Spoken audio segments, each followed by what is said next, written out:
ইজা কানাত লাইলাতুন নিসফি মিন শাবান, যখন অর্ধ শাবানের দিবাগত রাত আসে তখন তোমরা কি করবে? কুমু লাইলাহা, রাতের বেলায় জেগে জেগে ইবাদত করো। তাহলে আজকে রাতটা আমাদেরকে কি করতে হবে? ইবাদত করতে। আমি সকালবেলা গোস্ত কিনতে গেলাম, দেখলাম সেখানে বেলায় লাইন পড়ে যাওয়ার মতো। আরে গোস্ত কেনার হিড়ি, মানে গোস্ত খেতে হবে আজকে, হ্যাঁ গরুর গোস্ত খেতে হবে, এটা একটা পাল্লা দিয়ে যেন বাজার চলছে। তাহলে বোঝা গেল এই দিন গোস্ত খেতে হয়। কিন্তু কিতাবের ভিতরে বলছে যে না, এই দিন গোস্ত খাওয়ার কথা কোথাও লেখা নেই, হালুয়া রুটির কথাও লেখা নেই, পিঠা খাওয়ার কথাও লেখা নেই, রসবিধানো খাওয়ার পিঠানো খাওয়ার কথাও সেখানে লেখা। সবে কদর কবে হয় জানেন? রমজান মাসের আমরা 27 জানি। রমজান মাসের বেজল যে 5টা রাত আছে, শেষ বেজল 5টি রাতকে সবে কদর বলা হয়। এর ভিতরেই কদর আছে। অবশ্য অধিকাংশ ওলামা কেরামদের মত, আমাদের হানাফি মাযহাবের মতে 27 তারিখটাই হলো সবে কদরের রাত। বলুন আলহামদুলিল্লাহ। এই রাত্রে দোয়া করলে দোয়া কবুল হয়। এই রাতটার ফজিলাত অনেক বেশি। আর সবে বরাতের রাত, যেটা আজকে 26 রজব, এই 14ই শাবান দিবাগত রাত, অর্থাৎ লাইলাতুল নিসফি মিন শাবান, যাকে লাইলাতুল বরাত বলা হয়ে থাকে, যাকে আমরা ভাগ্য রজনী বলে থাকি, সেই রাত্রে দোয়াও আল্লাহর দরবারে কবুল হয়ে যায়। বলুন সুবহানাল্লাহ। সেই রাত আজকে সেই রাত। আরও রাত আছে, 2 ঈদের রাতে দোয়া কবুল হয়। কোন ঈদের রাতে? 2 ঈদের রাতে দোয়া কবুল হয়। আরাফাতের ময়দানে দোয়া কবুল হয়। আরও অনেক রাত আছে যে রাতগুলো দোয়া বেশি কবুল হয়। এই জন্য একটা রাত আমরা পেয়েছি আজকে রাতটা আমরা আল্লাহর কাছে চোখের পানি ছিঁড়ে দিয়ে কাঁদবো। আল্লাহ তাআলা যেন আমাদের জীবনের জিন্দেগির যত গুনাহ আছে সব গুনাহগুলো আল্লাহ তাআলা সরিয়ে আমাদেরকে নিষ্পাপ করে দেন। সকালে বলেন আল্লাহুম্মা আমিন। আরও দোয়া করব আমাদের জনম দুঃখিনী মা, যিনি আজকে আমাদেরকে রেখে কবরের বাসিন্দা হয়েছেন, আমাদের পরম শ্রদ্ধ আব্বাজান, যে আব্বাজান আমাদের জন্য মাথার ঘাম পায়ে ফেলা অর্থ দিয়ে কত কষ্ট করে আমাদেরকে প্রতিপালন করেছেন, আজকে তিনিও কবরবাসী হয়ে গিয়েছেন। তাদের জন্য আমাদের কিছু করতে হবে। তারা আমাদেরকে চাতকের মতো শুধু চেয়েই আছে। হাদিসের ভিতরে আসছে, মাল মাইয়িতু আন ইবনে আব্বাস রাদিয়াল্লাহু তাআলা আনহু ক্বালা রাসূলুল্লাহ সাল্লাল্লাহু আলাইহি ওয়াসাল্লাম মাল মাইয়িতু ফিল কবরি ইল্লা কাল গারিকিল মুতাগাওয়িজ ইয়ানতাসিরু দাআতান তালহাকু মিন আবিন আও উম্মিন আও ওয়ালাদিন আও সাদিকিন ফাইজা লাইকাও কানা হাব্বা ইলাইহি মিনাদ দুনিয়া ওয়া মা ফিহা ইলা আখিরিল হাদিস। লম্বা হাদিস, আমি অর্থটাই বলি। হযরত ইবনে আব্বাস থেকে হাদিসটি বর্ণিত। রাসূলুল্লাহ সাল্লাল্লাহু আলাইহি ওয়াসাল্লাম বলছেন, মানুষকে যখন কবরের ভিতরে রাখা হয়, কোন জায়গায় রাখা হয়? কবর কোথায়? মাটির নিচের গর্তে। যখন মানুষকে, কোনো মারা মানুষকে যখন কাফিন পরা অবস্থায় কবরে রেখে কবরের গিটগুলো খুলে দিয়ে চালি লাগিয়ে যখন দেওয়া হয়, ওই লোকটার অবস্থা কেমন হয় আল্লাহর নবী বলছেন। একটু শুনুন কানটা খাড়া করে। আজকের রাতটা অত্যন্ত দামি রাত। কথা শুনবেন, আমল করবেন, ইবাদত করবেন। এটাও একটা ইবাদত। দিনের কথা শোনাটাও একটা ইবাদত। নফল নামাজ পড়া একটা ইবাদত, কোরআন তেলাওয়াত করা একটা ইবাদত, জিকির আজকার করা একটা ইবাদত, দরুদ শরীফ পড়া একটা ইবাদত। এটা একটা ইবাদত। তো আজকে রাতটায় আমাদের কি করতে হবে এই সম্পর্কে আমি আপনাদের কাছে দু একটি কথা বলে দোয়া করে শেষ করে দেব। আলহামদুলিল্লাহ, আল্লাহ তাবারক ওয়া তাআলা আমাদেরকে তৌফিক এনায়েত করুক। আমরা যেন ঘুম না পড়ি, সবাই সজাগ থাকি এবং কথাগুলো শুনি এবং আমল করার চেষ্টা করি। আল্লাহ তাআলা আমাদের কবুল করুক। বলুন আল্লাহুম্মা আমিন। আর জোরে বলুন আল্লাহুম্মা আমিন। প্রিয় মুসল্লি ভাইরা, দিনদার পরেজগার মুত্তাকিন ভাইরা, আমি আপনাদের সামনে আল্লাহ রাব্বুল আলামিনের সেই দেওয়া প্রতিষ্ঠিত সেই নবীর একটা বাণী, আল্লাহ নবীর একটা বাণী আমি তেলাওয়াত করেছি, যে যখন কোনো মানুষকে কবরের ভিতরে রাখা হয়, ওই মানুষটার অবস্থা কেমন হয়? সে জ্বলন্ত ওই কোনো জাহাজ যদি সাগরের ভিতরে তলিয়ে যায়, যাওয়ার পরে জাহাজের আরোহী সাগর থেকে বাঁচার জন্য দাপাদাপি করতে থাকে, কিন্তু সাগরের তো কুল কিনারেই 1000 বছর 100 বছর যদি দাপাদাপি করে তবু বাঁচতে পারবে না, কোনো কিনারাই তো নেই। বন্ধুরা আমার, ঠিক তদ্রূপ ওই আরোহী যেমন ব্যর্থ চেষ্টা, ঠিক তদ্রূপ কোনো মানুষকে যখন খবরে দেওয়া হয়, ওই মানুষটি তখন কবরের ভিতরে দাপাদাপি করতে থাকে, হায় হায় যদি আমাকে কবর থেকে বের করা হতো, আমার যা আছে সব আমি আল্লাহর রাস্তায় দান করে দিতাম, বেশি করে নামাজ পড়তাম, বেশি করে আল্লাহর ইবাদত করতাম, সব কিছু করে আমি কবরে আসতাম, আর এইভাবে কবরে আসতাম না। তখন বলে, কিন্তু তখন আর কোনো সুযোগ থাকে না। লা ইউআখিরুল্লাহু নাফসান ইযা জাআ আজালুহা আল্লাহু খাবীরুম বিমা তা'মালুন। বলুন আল্লাহু আকবার। ওয়ালা ইয়াখরুল্লাহু নাফসান, কোনো মানুষকে একটু ফুরসত দেওয়া হবে না কবরে দেওয়ার পরে, মৃত্যুর পর সময় তাকে একটু সময় দেওয়া হবে না, ঠিক সময় মতো, 1 সেকেন্ড আগেও নয়, 1 সেকেন্ড পরেও নয়। ইযা জালুহুম লা ইস্তাখিরুনা সাআতাও ওয়ালা ইস্তাকদিমুন। 1 সেকেন্ড আগেও হবে না, 1 সেকেন্ড পরেও না, ঠিক নির্ধারিত সময় মৃত্যুর সমন তার কাছে চলে আসবেই আসবে। বন্ধুরা আমার, ভাইরা আমার, সেই মৃত্যু কিন্তু আমাদেরকে প্রতিদিন হাতছানি দিয়ে ডাকছে, তোমরা প্রস্তুত হও। তোমার আব্বা চলে গিয়েছেন, দাদা চলে গিয়েছেন, পরদাদা চলে গিয়েছেন, তার উপর তিনিও চলে গিয়েছেন। আমাদেরকে কিন্তু এখানে থাকা যাবে না, এটা আমাদের থাকার জায়গা নয়। আমরা সবাই মুসাফির, আমরা সবাই কি মুসাফির। আমরা সবাই হাট করতে এসেছি। হাটে যখন মানুষ হাটে, দেখেন না, হাটে লোক ভর্তি, একজনের গার ভিতরে ঠেলে আরেকজন যেতে হয়, আর এত বড় জায়গার ভিতরেও এত লোকের ভিড় হয়, সবাই হাট করার জন্য ব্যস্ত হয়। যে যেমন বাজার করবে, বাড়ি নিয়ে সে তেমন খাবে। যে ইলিশ মাছ কেনে সে কি পুঁটি মাছ খায় না ইলিশ মাছ খায়? ইলিশ মাছ খায়। আবার যে বড় ভেটকি মাছ কেনে সে কোনো পার্শে মাছের ঝোল খায় না, সে ভেটকি মাছেরই ঝোল খায়। যিনি যেমন বাজার করবেন তিনি তেমনই খাবেন। দুনিয়ার জীবনে আল্লাহ তাআলা আমাদেরকে বাজার করবার জন্য এখানে পাঠিয়েছেন। কী জন্য? বাজার করতে হবে। কি বাজার করব এটা আপনাকে আমাকে চিন্তা করতে হবে, যে আমাদের বাজারটা কেমন হলে আমরা আখিরাতে আল্লাহর কাছে মুখ দেখাতে পারবো, ভালো করে সেখানে খেয়ে পরে আমাদের জীবনটাকে ভালো রাখতে পারবো। আমাদেরকে সেরকম বাজার করতে হবে। সেজন্যই তো আল্লাহ তাআলা দুনিয়া আমাদেরকে পাঠিয়েছে। আর দুনিয়াও মাসরাতুল আখিরা ও কামা ক্বালা আলাইহিস সালাতু ওয়াস সালাম। বিশ্বনবী বলেছেন দুনিয়াটা হলো আখিরাতের ক্ষেত। আখিরাতে তোমার কি হবে এটা এর খেতি তোমাকে দুনিয়ায় করতে হবে। দুনিয়ায় যেমন বপন করবে, যেমন চাষাবাদ করবে, যেমন ফসল লাগাবে, আখিরাতে তুমি তেমন ফলন পাবে। যদি আখিরাতে তুমি দুনিয়ায় কিচ্ছু না করো, আখিরাতে কিন্তু তোমার জন্য খালি আসবে। তখন তুমি আফসোস করে বলতে থাকো, হায় হায় আমার কি হলো, আমি যদি মাটি হয়ে যেতাম, মানুষ না হয়ে যদি মাটি হতাম, ওলাও কুনতু তুরাবা, তাহলে আমার জন্য ভালো ছিল। কিন্তু সে সময় বলে কোনো লাভ হবে না। বন্ধুরা আমার, ভাইরা আমার, আমি আপনাদের সামনে একটা আয়াত কারিমা তেলাওয়াত করেছি কোরআনুল কারীম থেকে। কোন কিতাব? সবথেকে সত্য গ্রন্থ পৃথিবীতে কোনটি? আল কোরআনের থেকে ভালো সত্য গ্রন্থ আর আছে? 4খানা কিতাব আল্লাহ তাআলা বড় বড় কিতাব নাজিল করেছেন। একটা হলো তাওরাত, জাবুর, ইনজিল আর কোরআনুল কারীম। বলুন আলহামদুলিল্লাহ। তাওরাতকে আপনারা নাজিল করেছিলেন কার পরে? মুসা আলাইহিস সালামের পরে। জব্বুর হযরত দাউদ আলাইহিস সালামের পরে। ইনজিল হযরত ঈসা আলাইহিস সালামের পরে। আর কোরআনুল কারীম যেটা মহাগ্রন্থ আল্লাহ তাআলা নাজিল করেছেন আমাদের প্রিয় নবী মুহাম্মদ রাসূলুল্লাহ সাল্লাল্লাহু আলাইহি সাল্লামের। সেই কিতাব থেকে আমি আপনাদের সামনে তেলাওয়াত করেছি। আল্লাহ তাআলা বলেছেন, ইন্না আনজালনাহু ফি লাইলাতিন মুবারাকাহ, নিশ্চয়ই আমি এটা নাজিল করেছি এক মুবারক রাতে। আমি এটা কোন রাতে নাজিল করেছি? মুবারক, বরকতওয়ালা রাত। যে রাতের ভিতরে বরকত আর বরকত, আল্লাহর রহমত আর বরকত পরিপূর্ণ, সেই রাতেই আমি এটা নাজিল করেছি। কোন কোন তাফসীরের ভিতরে বলেছে সেই রাত হলো লাইলাতুল কদর। বলেন সুবহানাল্লাহ। আর হাদিসের ভিতরে আসছে 14খানা হাদিসের ভিতর থেকে নিয়ে 6-7খানা হাদিস এসেছে লাইলাতুল নিসফি মিন শাবান বলতে এই সবে বরাতকেই বোঝানো হয়েছে। এই সবে বরাতের উপলক্ষেই বলা হয়েছে। বলুন সুবহানাল্লাহ। তাহলে আমরা লাইলাতুল কদরকে বলবো আগে, যেহেতু লাইলাতুল কদর সম্পর্কে কোরআনের আয়াত আল্লাহ তাআলা নাজিল করেছেন যে লাইলাতুল কদরের মর্তবা কত বেশি। আল্লাহ তাআলা নিজেই ওয়াজ করেছেন, কোরআন একটা সূরাই নাজিল করেছেন, সূরাতুল কদর। সবাই নাম শুনেছেন?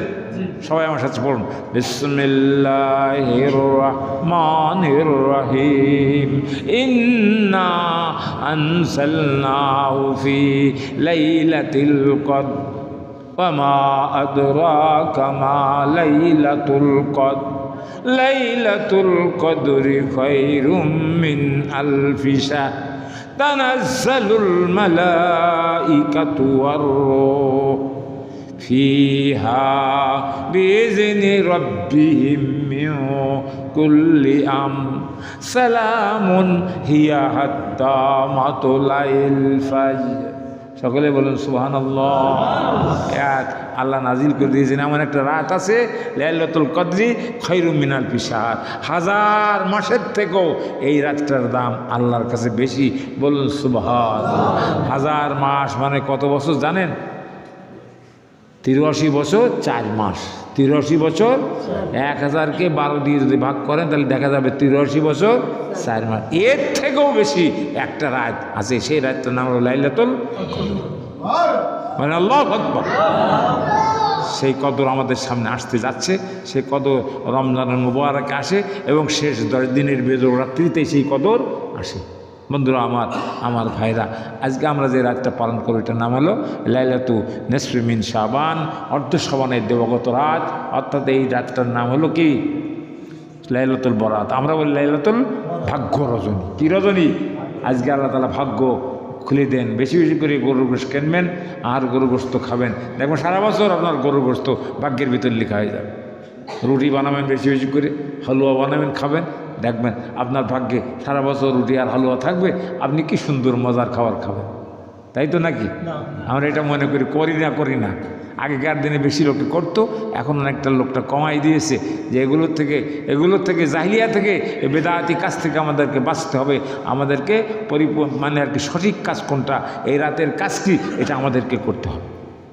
আজকে রাতে কি কাজ আছে আমি সে সম্পর্কে আপনাদের সামনে একখানা ছোট্ট একটা হাদিস হযরত আলী রাদিয়াল্লাহু তাআলা আনহু থেকে এই হাদিসটি বর্ণিত আছে। সেই হাদিসখানা আমি আপনাদের সামনে একটু তেলাওয়াত করি, আপনারা শুনুন। বিসমিল্লাহির রহমানির রহিম। আন আলী রাদিয়াল্লাহু তাআলা আনহু قال قال رسول الله صلى الله عليه وسلم اذا كانت ليله نصف من شعبان قوموا ليلها وصوموا يومها فإن الله تعالى ينزل فيها لغروب الشمس إلى السماء الدنيا فيقول ألا من مستغفر فأغفر له ألا من مسترزق فأرزقه ألا من مبتلٍ فعافيه ألا كذا حتى يطلع الفجر বলুন সুবহানাল্লাহ। হাদিসটি বর্ণনা করেছেন হযরত আলী রাদিয়াল্লাহু তাআলা আনহু। সবাই তো চেনেন নাকি? আলীকে আমরা প্রায় সবাই চিনি। মনে হয় আমাদের কি হাসপাতালের মোড়ে দেখা হয়েছিল, অথবা স্টেশনে বা আমাদের বাস স্ট্যান্ডে দেখা হয় প্রায় ওনার সাথে হযরত আলী রাদিয়াল্লাহু তাআলা, এমন মনে হয়। কিন্তু এত পরিচিত ব্যক্তিত্ব যে মনে হয় এরকম দেখা হয়েছিল।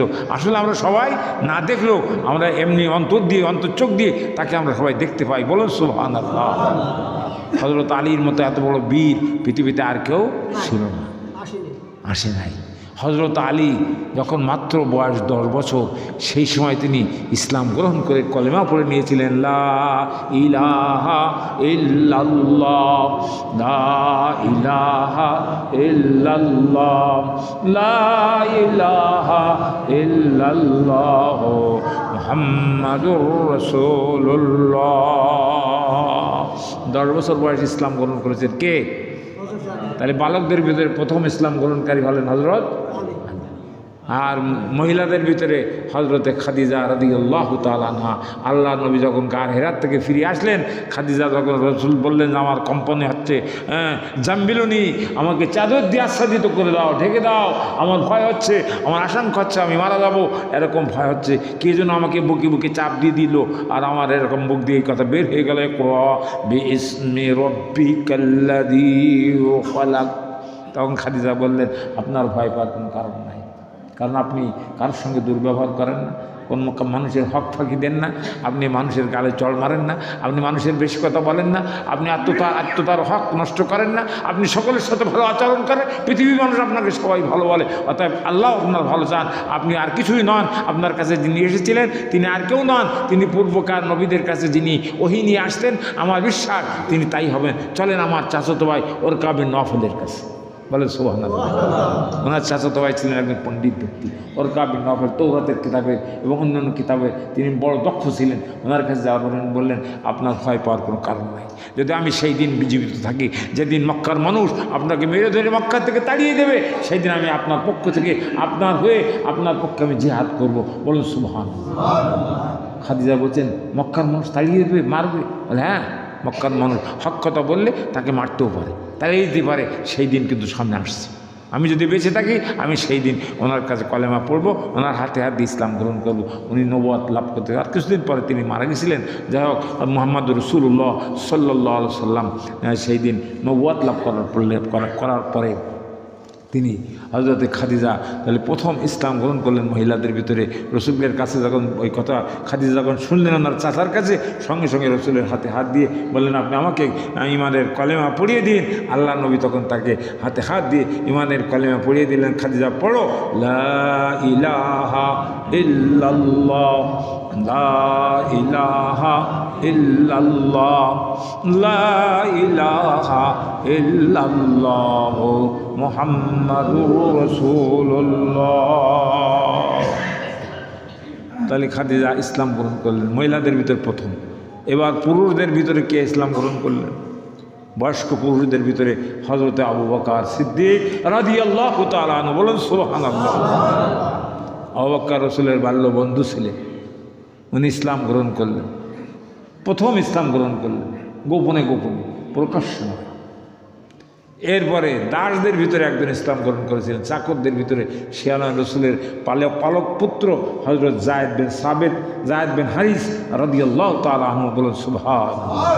এই চারজন মানুষ প্রথম ইসলাম গ্রহণ করেছেন। পৃথিবীর যত মানুষ ইসলাম গ্রহণ করবে, বর্তমান তামাম পৃথিবীর মানুষের সংখ্যা হলো 800 কোটি। কত কোটি? তার ভিতরে 200 কোটি হলো মুসলমান। কয়শো কোটি? যারা মুসলমান কলেমা পড়েছে, এরা যে ভালো কাজ করবে, এর সব এই চারজনের আমল নামায় চলতে থাকবে। বলুন সুবহানাল্লাহ। 200 কোটি মুসলমান আছে, আমরা যদি দুরূদ শরীফ পড়ি, এর একটা অংশ তাদের আমল নামে চলতে থাকবে। আমরা দান খয়রাত করলে তার একটা সব চলতে থাকবে। আমরা খতবে তারাবি পড়লে তার একটা সব চলতে থাকবে। আমরা কোরআন তেলাওয়াত করলেও তার একটা নেকি তাদের আমল নামে আল্লাহ তাআলা লিপিবদ্ধ করে দেবেন। একটু চিল্লায় বলুন সুবহানাল্লাহ। প্রিয় ভাইরা আমার, বন্ধুরা আমার, এজন্য চারজন প্রথম ইসলাম গ্রহণকারী মুসলমান হযরত আলী। সেই আলী থেকে এই হাদিসটি বর্ণিত। হযরত আলী, কথা বলবেন না ভাইরা, কথা বলবেন না, কথা হচ্ছে বেশি। অসুবিধা আছে আপনাদের? তাহলে কথা বলেন, একটু দূরে পড়ি। আল্লাহুম্মা সাল্লি আলা সাইয়্যিদিনা মাওলানা মুহাম্মদ।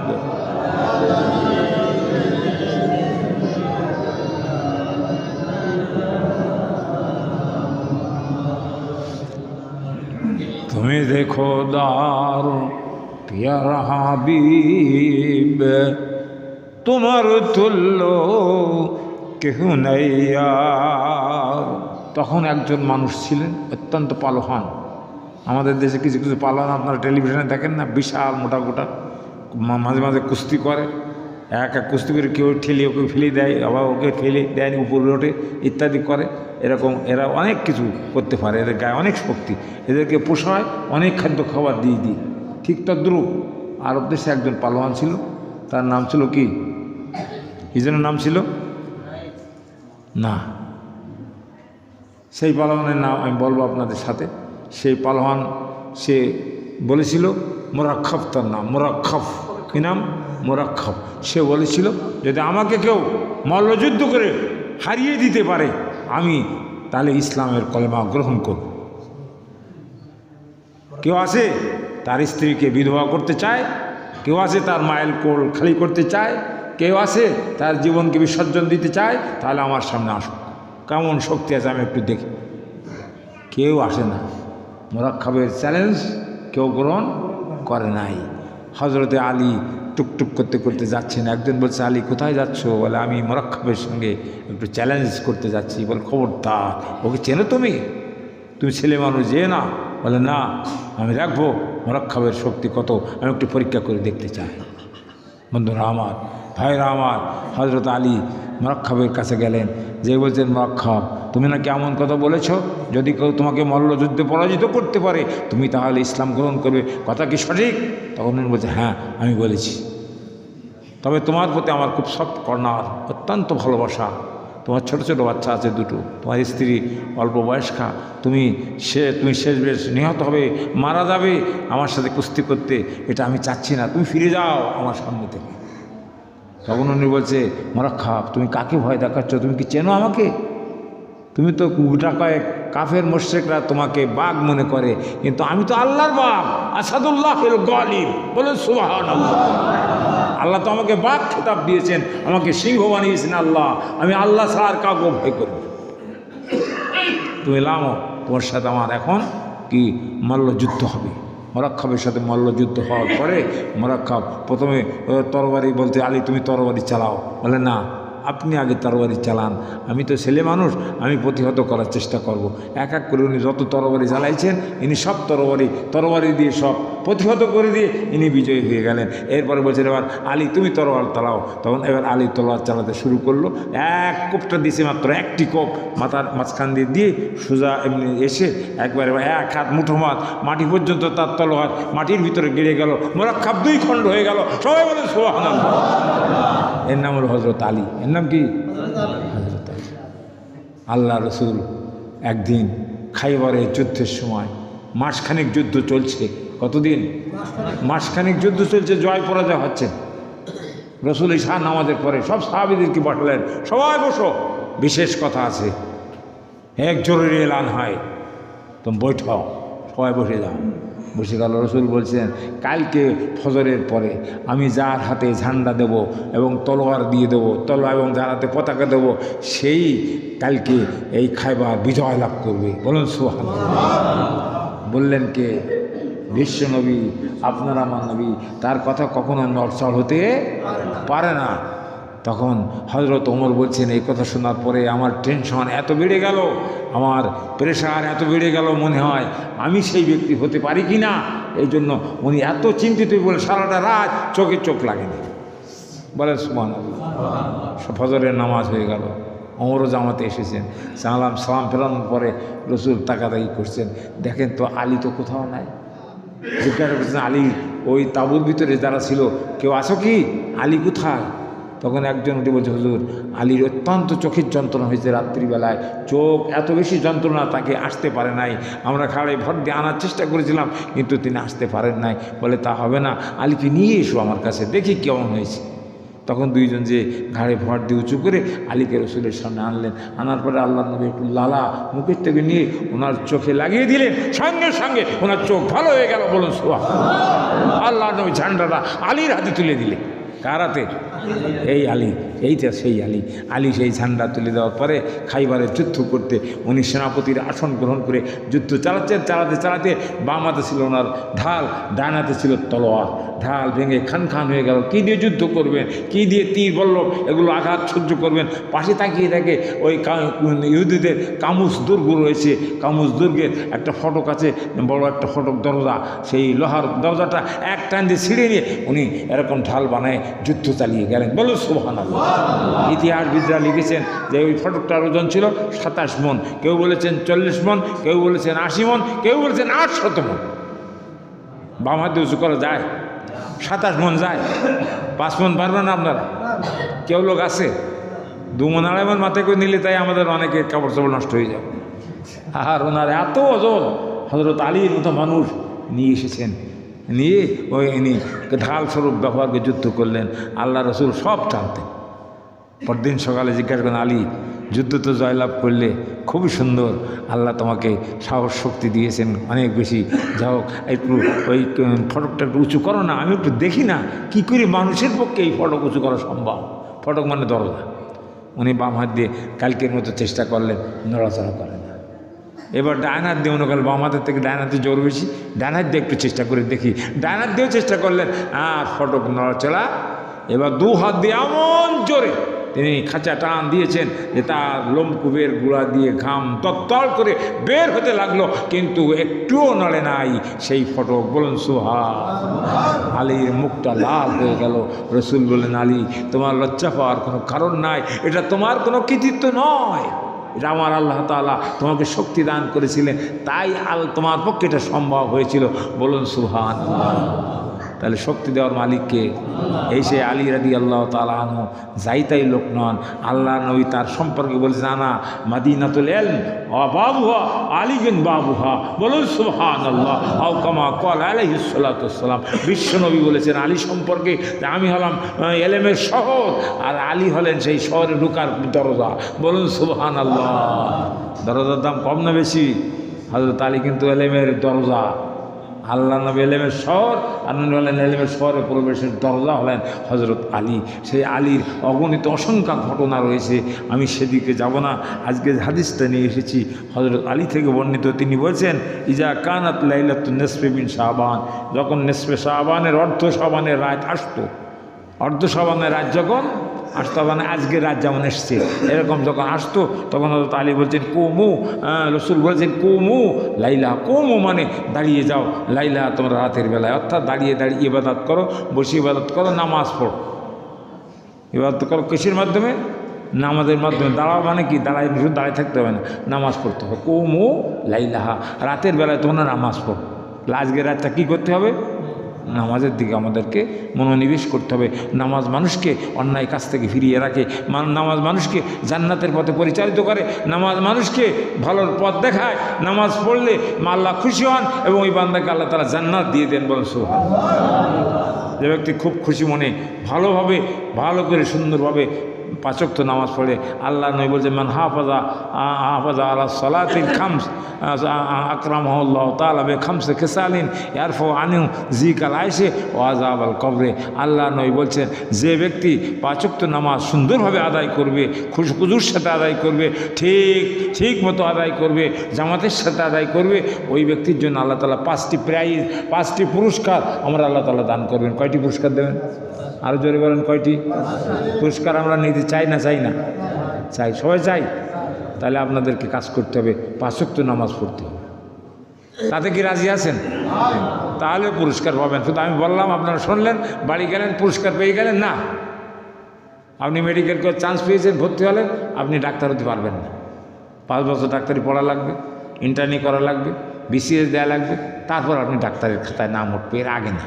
এতদিন আমি ছাত্র, আমরা এখন সব ছাত্র, আমরা এখন কি ছাত্র, একদিন আমরা ডাক্তার হব। আমরা এখন মুসলমানের খাতায় কেবল নাম লিখাইছি, এখনও মুসলমান হতে পারি নাই। 1 নম্বরের কাজ হবে কি? যে আকরামাহুল্লাহু বিখামসি খিসালিন, 5টি কাজের জন্য আল্লাহ তাআলা 5টি পুরস্কার দান করবেন। 1 নম্বর পুরস্কার হল জিকাল আয়েশ। জিকাল আয়েশ মানে রেজেকের অভাব আল্লাহ তাআলা দূর করে দেবেন, বলুন সুবহানাল্লাহ। সব মানুষ পেরেশান, কি খাবো, কি পরবো, কি বাড়ি করব, কি জমি জায়গা করব, বেগম পাড়ায় বাড়ি করব, না কি সাহেব পাড়ায় বাড়ি করব, না দিল্লিতে বাড়ি করব, কোন জায়গায় না ধানমন্ডি বাড়ি করব, না চৌদ্দ আসমানের বাড়ি করব, এই বাড়ি গাড়ি নিয়ে আমরা সব ব্যস্ত। আপনারা বলেন, খুব ঠান্ডা মাথায় বাড়ি গাড়ি কি আমার সাথে যাবে? যে সমস্ত ভাইয়েরা বাড়ি গাড়ি করতে যে আজকে জেলখানায় পড়ছেন, কেউ বা পলায় চলে গেছেন দেশে, এই বাড়ি গাড়ির টাকাগুলো কি তাদের কোনো কাজে লাগছে? ও কাজে লাগবে? কোনো কাজে লাগবে না। মৃত্যুর পরে খালি খালি দেওয়া হবে। কাফিন যখন লাগানো হবে, আমার এই জামা যেমন বড় বড় পকেট আছে, এটা আরেবিয়ান জামা মদিনার থেকে কিনেছিলাম, বড় বড় পকেট, এরকম কোনো পকেটওয়ালা জামাও দেওয়া হবে। তাহলে আপনার চেক বইও দেওয়া সেখানে হবে না, খালি খালি আপনাকে আমাকে কবরে যেতে হবে। তাহলে জিকাল আয়েশ, তাহলে সব রেজেকের অভাব দূর করে দেবেন কে? কি করলে? 5 ওয়াক্ত নামাজ যদি আপনি আদায় করতে পারেন। 2 নম্বর পুরস্কার একটা দেবেন আল্লাহ, যে পুরস্কার দুনিয়ার কোনো মানুষ দিতে পারবে না, দুনিয়ার মানুষের হাতে নাই, কেউ দিতে পারে না। সে পুরস্কার দেন কে? সে পুরস্কারটা কি? আযাব আল কবর, কবরের আযাবকে আল্লাহ তাআলা মাফ করে দেবেন, বলুন সুবহানাল্লাহ। কবরের আযাব সত্য না মিথ্যা? আল আযাবুল কবরে হাক্কুম, কবরের আযাব হক, সত্য, এর ভিতরে কোনো সন্দেহ নাই। আল্লাহ নবী একদিন খচ্চরে করে যাচ্ছেন, যেতে যেতে দেখেন রাস্তার পাশে 2টো কবর, নতুন কবর। রসুল খচ্চরটা দাঁড়িয়ে গেল, রসুল নামলেন, নেমে আশেপাশের লোক তলাশ করতে লাগলেন, এই কারা, এই আশেপাশে কে আছে দেখো। একজনকে জিজ্ঞাসা করলো, কী ব্যাপার, এই কবর 2টো কার নতুন কবর দেখতেছি? বলে অমুক অমুকের কবর, এরা মারা গেছে, তাই এদের কবরে তো খুব আযাব হচ্ছে। রসুল দেখতে পেতেন, আমরা যা না দেখি আল্লাহ নবী তা দেখেন, দেখতে পান না? রসুলকে আল্লাহ তাআলা দেখার শক্তি দিয়েছেন। আর আল্লাহ যা দেখেন অনেক জিনিস আছে রসুল তাও দেখতে পান না। আল্লাহ যতটুকু দেখান ততটুকু নবী দেখতে পান, বলো সুবহানাল্লাহ। আল্লাহ রসুলকে অনেক কিছু দেখাইছে, রসুলকে আল্লাহর পর্যন্ত আরশ পর্যন্ত নিয়ে গেছেন।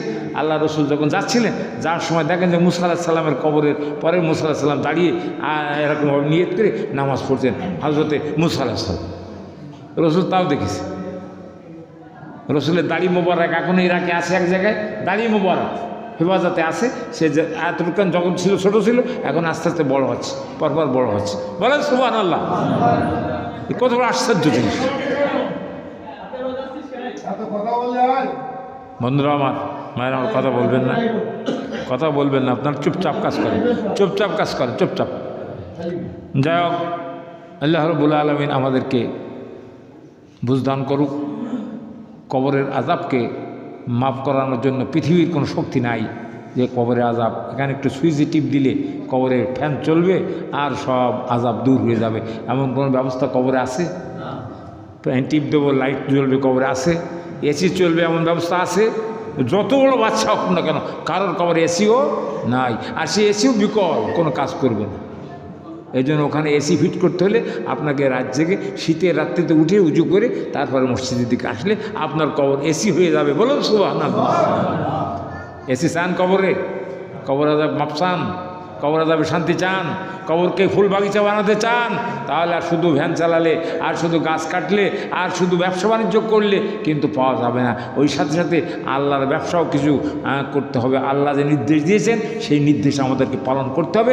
সেটা হলো আমাদেরকে 5 ওয়াক্ত নামাজ আদায় করতে হবে, তাও আবার জামাতের সাথে পড়তে। কিসের সাথে? হাদিসটা শুনুন।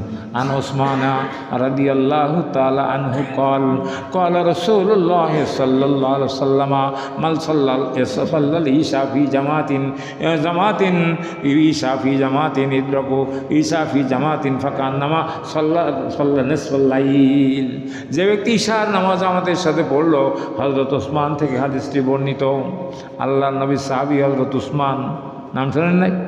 3 নম্বরে সাহাবী উসমান। শুধু সাহাবী না, উনি আল্লাহর নবী দুটো মেয়েকেও বিবাহ করেছিলেন। পরবর্তীতে আর না, যখন সেও মেয়েটা মারা যায়, শেষ মেয়েটা, রসুল আফসুস করে কেঁদে কেঁদে বলেছিলেন, যদি আমার আরও মেয়ে থাকতো, আমি ওসমানের মতো ভদ্র শরীফ, এমন ভদ্র মানুষ পৃথিবীতে আমি আর দেখি নাই, যাকে দেখলে ফেরেশতারা লজ্জাবোধ করে।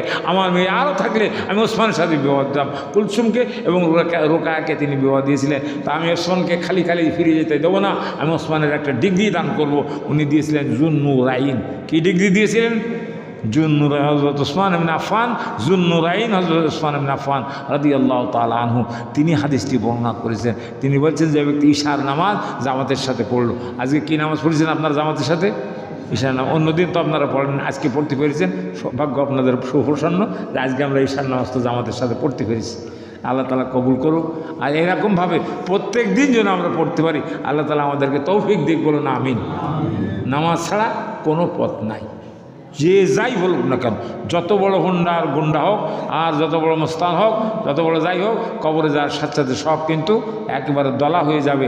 কিছুই করার ক্ষমতা কারোর থাকবে না। মৃত্যুর পরে আর কোনো মস্তানি খাটবে। কত মস্তান কবরের ভিতরে গেছে, কোনো দিন বের হয়ে আসতে পারে নাই। চেষ্টা করেছে, দাবাদাবি করে দেখেছে, কিন্তু আসার কোনো উপায় নাই। আল্লাহ তাআলা সেখান থেকে বন্দি করেছেন এমনভাবে যে চিরবন্দি, আর কখনো তার কোনো জামিন হবে না। কবর এমন এক জায়গা।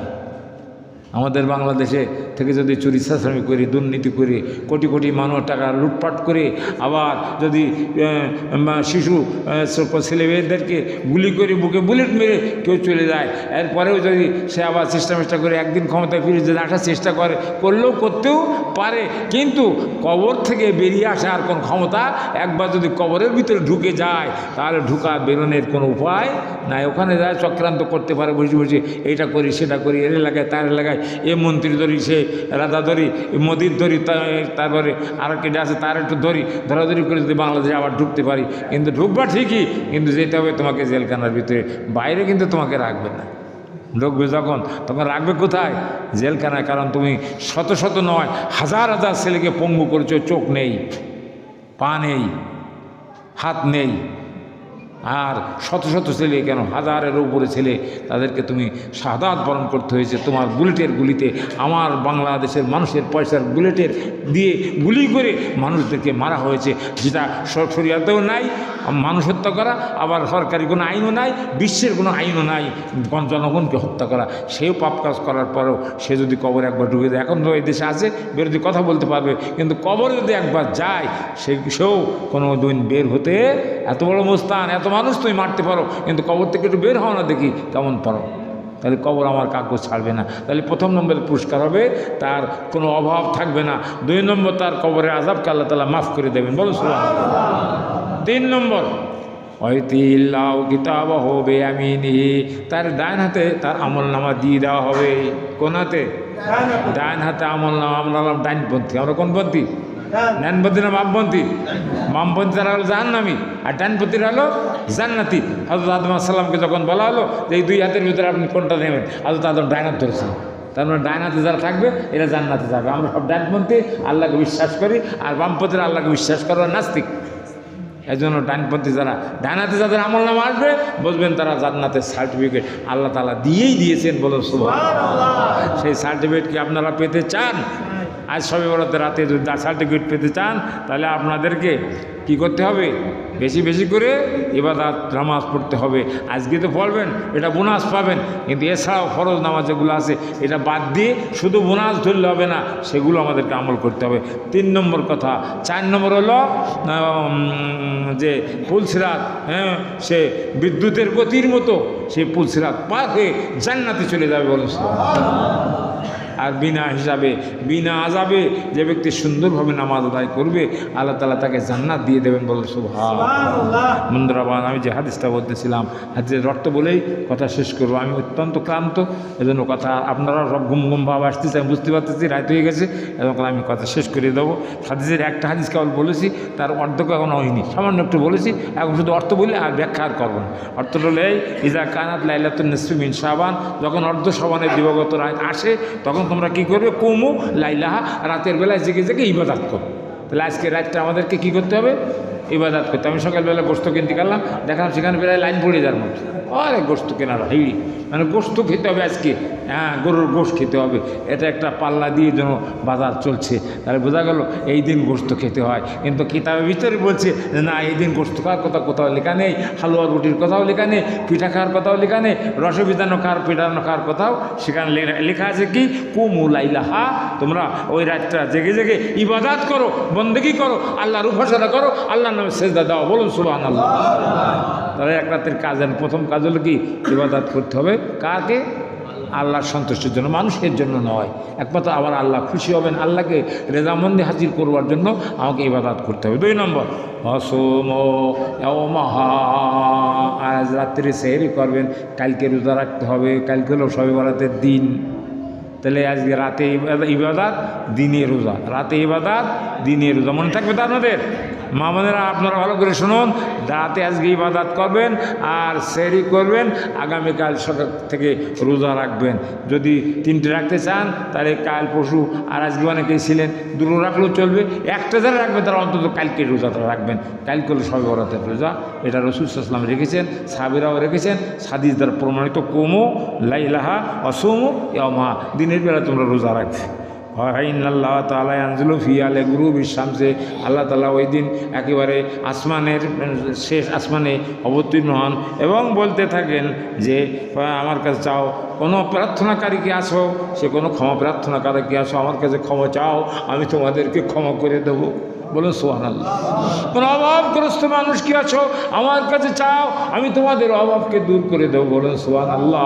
কোনো রোগগ্রস্ত মানুষ কি আছো, আমার কাছে চাও, আল্লাহ আমি তো রোগগ্রস্ত মানুষ, সব ডাক্তার আমাকে ফেরত দিয়েছে, তুমি তো এখনও ফেরত দাও নাই, আমি তোমার কাছে চাই, তুমি দয়া করে আমার রোগ থেকে মুক্ত করে দাও। আজকে শবে বরাতের ওসিলায় আল্লাহ তাআলা তাকেও মাফ করে দেবেন, বলুন সুবহানাল্লাহ।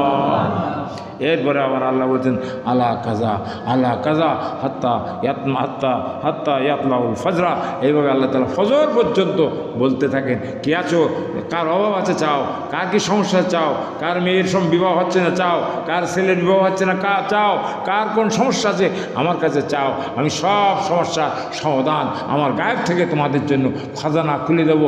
সমস্ত দুনিয়ার অফিস এখন রাত্রির বেলায় সব বন্ধ, কোনো অফিস রাত্রি খোলে না। খোলে? দেখেছেন কোনো অফিস রাত্রিবেলায় খোলে? খোলে কখন? সকাল 10টায় আর 4টে পর্যন্ত চলে। ঠিক আর আল্লাহর অফিস এই মাগরিবের পর থেকে শুরু হয়েছে, সারা রাত অফিস খোলা থাকবে। শুধু আপনাদের কাছে কি প্রার্থনা আছে এটা শোনার জন্য আল্লাহ অফিসকে খুলে রাখবেন। বলুন সুবহানাল্লাহ। আমরা আল্লাহর অফিসে ভয় করি, আল্লাহর অফিস আমরা খোলা চাই এবং আল্লাহর কাছে আমরা পানা চাই। আল্লাহ তাআলা আমাদেরকে বেশি বেশি করে আজকের এই নফল ইবাদত করে আল্লাহর নৈকট্যের জন্য আমরা হাসিল করতে পারি, আল্লাহর সান্নিধ্য লাভ করতে পারি, আল্লাহর কাছে যে জন্য আমরা কিছু নিয়ে যেতে পারি। আল্লাহ তাআলা আমাদেরকে কবুল করুক, বলুন আমিন।